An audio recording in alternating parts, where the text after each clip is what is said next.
कहानियों से ज्ञान भी मिल जाता है और हम बोर भी नहीं होते। दोस्तों, जिस तरह मैं महात्मा बुद्ध की कहानियों से आप सबको मोटिवेट करता हूँ, वैसे ही आपका सिर्फ सब्सक्राइब करना मुझे मोटिवेट कर देता है। तो इस चैनल को सब्सक्राइब जरूर कर लें। अक्सर हम सबके मन में एक ख्याल उठा होगा कि जब हम किसी का बुरा करते ही नहीं है तो हमारे साथ बुरा क्यों होता है। हमने तो आज तक सभी का अच्छा किया, सभी के बारे में अच्छा सोचा, हर किसी की मदद की, लेकिन फिर भी हमारे साथ बुरा क्यों होता है। परमात्मा की ऐसी कौन सी व्यवस्था है जो कर्म निर्धारित करती है। तो आज की इस वीडियो में हम इसी टॉपिक पर चर्चा करने वाले हैं। इस टॉपिक को ध्यान लगाकर सुनेंगे तो आपका कर्मों के बारे में सारा कंफ्यूजन दूर हो जाएगा। बुद्ध कहते हैं कि एक पल में एक दिन को बदला जा सकता है और एक दिन में एक जीवन को बदला जा सकता है और एक जीवन इस दुनिया को बदल सकता है। अगर आपके पास खाने के लिए भोजन है और सोचने के लिए समय है कि आप कौन हैं, क्या हैं और ये जीवन क्यों जी रहे हैं, तो आप बहुत भाग्यशाली हैं। क्योंकि इस दुनिया में बहुत सारे लोग ऐसे हैं जिनका पूरा जीवन इन्हीं बातों में निकल जाता है कि आने वाले दिन में भोजन की व्यवस्था कहां से होगी। शाम को सुबह के भोजन के बारे में सोचते हैं और सुबह शाम के भोजन के बारे में सोचते हैं। उनकी जिंदगी इसी अंतराल में गुजर जाती है। आज हम अपनी चर्चा एक प्रश्न से शुरू करते हैं कि यदि हम बुद्ध के बताए जीवन मार्ग पर चलते हैं, तब हमें ना तो सुख का पता चलेगा और ना ही किसी के जाने का एहसास होगा। तो इस प्रकार के जीवन का क्या फायदा रह जाता है। और अगर हम भिक्षु बन जाएं और इस संसार की सभी चीजों को त्याग दें, तब हमें क्या प्राप्त होगा, हमारी अपनी मंजिल क्या होगी। इस दुनिया में बहुत से लोग अपने जीवन से बहुत प्रेम करते हैं, जबकि वो अपने जीवन को जानते तक नहीं है, फिर भी अपनी चलती हुई सांसों को संभाल कर रखना चाहते हैं। सबको यही डर होता है कि ये सांसें कहीं थम ना जाएं। जीवन बहुत विशाल और अनंत है, लेकिन जिस जीवन को आप जानते हैं वो बहुत छोटा सा है। बचपन से लेकर जवानी तक और जवानी से लेकर बुढ़ापे तक का सफर बहुत तेजी से निकल जाता है। इस बीच हम बहुत से एहसास करते हैं, किसी के दुख का एहसास, किसी के सुख का एहसास, किसी के जाने का एहसास और किसी से ईर्ष्या का एहसास। ईर्ष्या, लालच, वासना और ऐसी अनंत इच्छाएं खत्म ही नहीं होती और हम इन सब का एहसास करते रहते हैं। एहसास एक बड़ा शब्द है। क्या वाकई आप अपने जीवन में सभी चीजों का, सभी कार्यों का एहसास कर पाते हैं? क्या आप एहसास कर सकते हैं सुख का, दुख का, अपने जीवन में घटित हो रही सभी घटनाओं का? जो इन सब चीजों का एहसास कर पाता है, सुख का, दुख का, अपने जीवन में घटित हो रही सभी घटनाओं का, वो बुद्ध के बताए मध्य मार्ग पर स्वतः ही चल रहा होता है। हम हमारे जीवन में सुख, दुख और न जाने कितने प्रकार के कार्यों से घिरे रहते हैं, फिर भी हम उनका एहसास नहीं कर पाते। सुख में सुख का आभास नहीं कर पाते, दुख में दुख का एहसास नहीं कर पाते। अब ये बातें थोड़ी सी आपको अजीब लग सकती है। देखिए, जब हमसे कोई दूर जाता है तो हम दुखी तो होते ही हैं, तो ये एहसास नहीं है तो क्या है?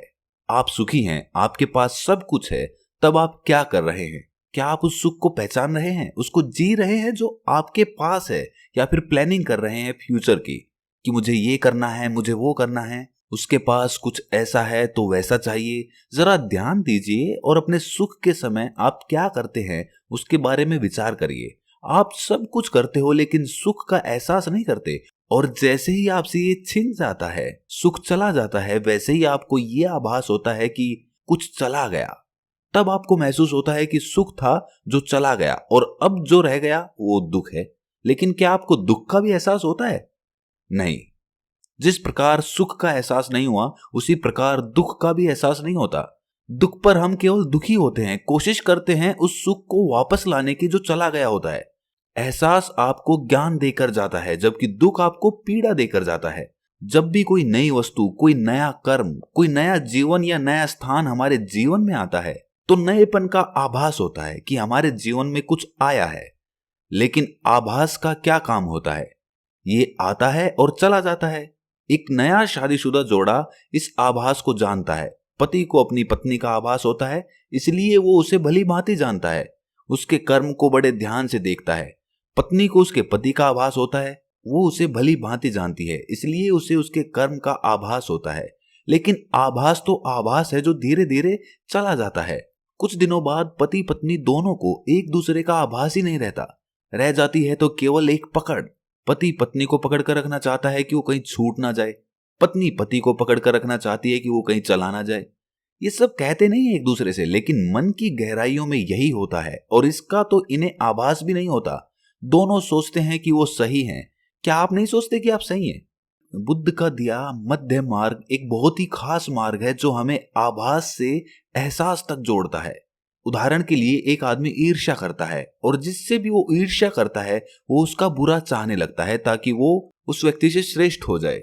तब वो व्यक्ति खुद श्रेष्ठ तो नहीं हो पाता लेकिन दूसरे व्यक्ति को हानि जरूर पहुंचा देता है और फिर खुद जाकर उसे कहता है कि मित्र तुम्हारे साथ बहुत बुरा हुआ, मुझे बहुत दुख है इस बात का। लेकिन अंदर ही अंदर ये व्यक्ति बहुत खुश होता है जबकि इसमें उसका अपना कोई फायदा नहीं है, लेकिन फिर भी उसे खुशी मिलती है। लेकिन वो अपने इस कृत्य से अपने आंतरिक रूप में गिर जाता है। ये एक आम जीवन है। इस तरह जीने से यदि आपको खुशी मिलती है तो आप जी सकते हैं।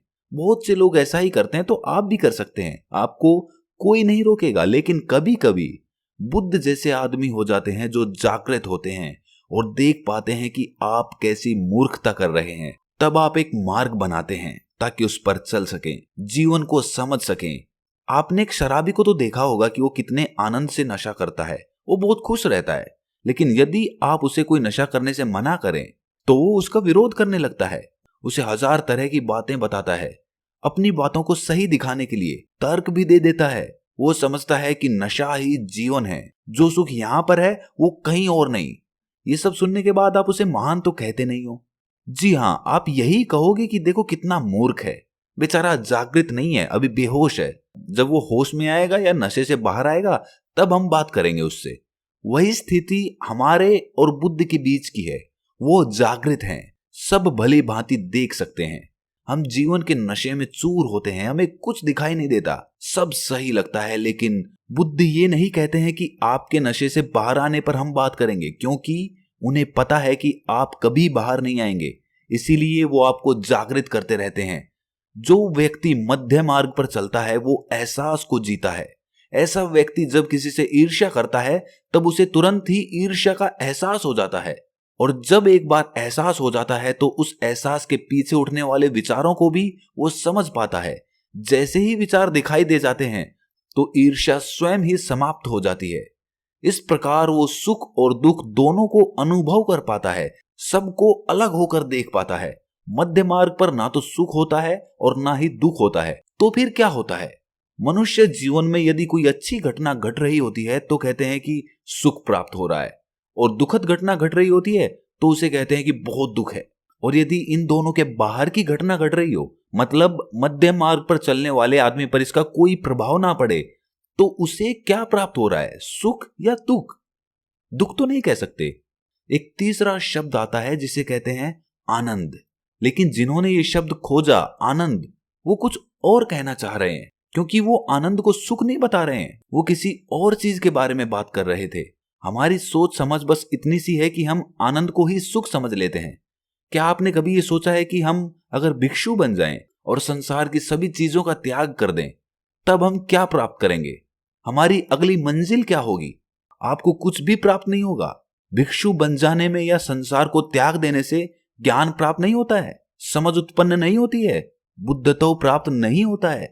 वर्तमान में ऐसे कई लोग हैं जो अलग अलग तरीके से संसार को त्याग चुके हैं, फिर भी संसार के प्रति उनकी कामना में कोई कमी नहीं आई। वो आज भी वैसे ही क्रोधित होते हैं जैसे कि संसार में होते थे। वो आज भी वैसे ही दुखी होते हैं जैसे संसार में होते थे। वो आज भी उतने ही अंधेरे में हैं जितने संसार में थे। केवल वस्त्र और जीवन के तरीके को बदल देने से हम जागृत नहीं हो जाते हैं। ये तो अंदर की प्यास है। जब किसी के मन में कोई सवाल खड़ा होता है तो कोई उसे बाहर की तरफ खोजता है और कोई अपने अंदर की तरफ खोजता है। लेकिन आवश्यक क्या है? आवश्यक है स्वयं से अपना मार्ग खोजना, उस मार्ग पर चलना, उस मार्ग को पूरा करना। बुद्ध कहते हैं कि अपना दीपक खुद बनो, उसकी रोशनी में आगे बढ़ो। जो अपना उत्तर बाहर की ओर खोजते हैं वो खोजते खोजते थक जाते हैं, लेकिन उन्हें कोई उत्तर नहीं मिलता। लेकिन कुछ दूसरे लोग भी होते हैं, वो अपने स्वयं के अनुभव से अपने अंतर की ओर मुड़ जाते हैं और अपने अंतर में उसका जवाब ढूंढते ढूंढते थक जाते हैं। तब वे शून्य में उतर जाते हैं। शून्य में महा उत्तर है, वहां पे हर चीज का जवाब है, और इसके लिए परिवार को छोड़ने की आवश्यकता नहीं होती, और ना ही भिक्षु बनने की आवश्यकता होती है, और ना ही सन्यासी बनने की आवश्यकता होती है। यदि आपके अंदर प्यास है तो आप पानी ढूंढ ही लोगे। चलिए, अगर हमें ये सब मिल भी गया तो हमारी अगली मंजिल क्या होगी? ये सवाल बेहद पेचीदा है। क्योंकि हर बात को कहकर हर बार समझाया जा सके ऐसा करना थोड़ा मुश्किल हो जाता है, क्योंकि शब्द और समझ सीमित होती है। इस बात को समझाने के लिए ब्रह्मांड, उत्पत्ति, समय, निर्माण, प्रकृति, कर्म, मनुष्य और उसके कर्म, कर्म का लेखा और उसका प्रभाव, और उससे उत्पन्न चक्र और उस चक्र की संपत्ति और मोक्ष के बाद उस निर्वाण को समझना होगा जो अभी संभव नहीं है। इन सब बातों में उलझकर हम अपने ध्यान के इस छोटे से क्षण को भी नहीं जी सकते हैं जो हमारे दिए को प्रकाशित करता है, उसको ईंधन देता है। हमारे अंदर का जो दीपक है उसके लिए ईंधन क्या है? दीपक को जलते रहने के लिए ईंधन की जरूरत होती है, लेकिन हमारे अंदर के दीपक का ईंधन क्या है? ये ईंधन ध्यान है। जब आप ध्यान करते हैं तो वो दीपक निरंतर जलता रहता है और हमारे पूरे शरीर में, पूरे ब्रह्मांड में उसकी रोशनी पहुंचती रहती है। चलो आपको एक काल्पनिक कहानी सुनाते हैं। दो बिल्लियां थी, गुरु बिल्ली और शिष्य बिल्ली। गुरु बिल्ली की सोचने और समझने की क्षमता बहुत अलग थी। वो इंसानों को बड़े ध्यान से देखती और उसे समझने की भरपूर कोशिश करती। ध्यान से देखने के कारण उसके अंदर ध्यान का उदय हुआ। उसने कुछ ऐसा एहसास किया जो केवल मनुष्य के लिए ही करना संभव था। तब एक दिन उसे मोक्ष का ज्ञान प्राप्त हुआ। उसने ये बात शिष्य बिल्ली को बताई। तो शिष्य बिल्ली ने पूछा कि मोक्ष से क्या होगा? तो गुरु बिल्ली ने कहा कि मैंने सुना है कि सब समाप्त हो जाता है, कुछ नहीं रहता, मैं भी नहीं रहूंगी। शिष्य बिल्ली ने कहा कि ऐसे मोक्ष का क्या फायदा जब हम ही ना रहें? मुझे तो ऐसे ही आनंद आता है। मजे से चूहे मारकर खाओ, इस जीवन में कितना आनंद आता है। इस जीवन में सुख है, दुख है, सब कुछ तो है। फिर ये मोक्ष पाकर क्या करना है? तब तो ये सब कुछ छूट ही जाएगा ना। जहां ये सब कुछ मिलेगा ही नहीं तो वहां जाकर क्या फायदा? गुरु बिल्ली ने कहा कि मैंने ध्यान किया है, इससे मुझे एक अलग ही अनुभव हुआ है जो मुझे बिल्ली रहते हुए कभी नहीं हुआ। मैंने अलग एहसास किया। जब ये सब इतने अजीब हैं तो मोक्ष कितना अजीब होगा। मैं उसे भी जानना चाहती हूं, भले ही मैं ना रहूं। और एक दिन ध्यान करते करते गुरु बिल्ली मोक्ष को प्राप्त कर गई और उसकी मृत्यु हो गई। शिष्य बिल्ली ने कहा, अजीब पागल गुरु बिल्ली थी, अपना पूरा जीवन व्यर्थ के कार्य में ही गुजार दिया। बिल्ली की ऊर्जा जो उसके शरीर से निकली थी वो प्रकृति के हाथ में आई और प्रकृति ने उसकी ऊर्जा को पढ़ा और देखा कि इसमें इतना इंसानी एहसास कैसे आया। अब इसे दोबारा बिल्ली नहीं बनाया जा सकता। अतः उसे बिल्ली होने से मोक्ष मिला और उसे इंसानों के रूप में जन्म मिला। और फिर वो दोबारा उस घर में आई जहां उसने बिल्ली बनकर अपना जीवन बिताया था। और उस घर में अभी भी वो शिष्य बिल्ली चूहे पकड़ रही थी। आप सोच रहे हैं कि वो बिल्ली जन्म लेकर वापस आई, लेकिन वो बिल्ली नहीं रही थी, अब वो इंसान बन चुकी थी, उसे मोक्ष मिल चुका था। अब उस बिल्ली ने उन्नति कर ली थी। उसे अगर आप बिल्ली कहेंगे तो वहां पर वो हंसेगी कि आप पागल है। तो मोक्ष के ऊपर वाली स्थिति हम कभी नहीं समझ सकते जब तक हम ध्यान में नहीं उतरेंगे। तब तक हमें ऐसा ही लगेगा जैसा उस बिल्ली को लग रहा था कि मोक्ष पाकर क्या मिलेगा। तो इस चर्चा को हम यहीं पर समाप्त करते हैं। अगर ये चर्चा आपको पसंद आई तो इसे सब्सक्राइब जरूर कर दें और इस वीडियो को अपने रिश्तेदारों, अपने मित्रों और जो भी मोक्ष प्राप्त करना चाहता है उसके साथ साझा जरूर करें। तो मिलते हैं अगली वीडियो में, तब तक के लिए अपना ख्याल रखें।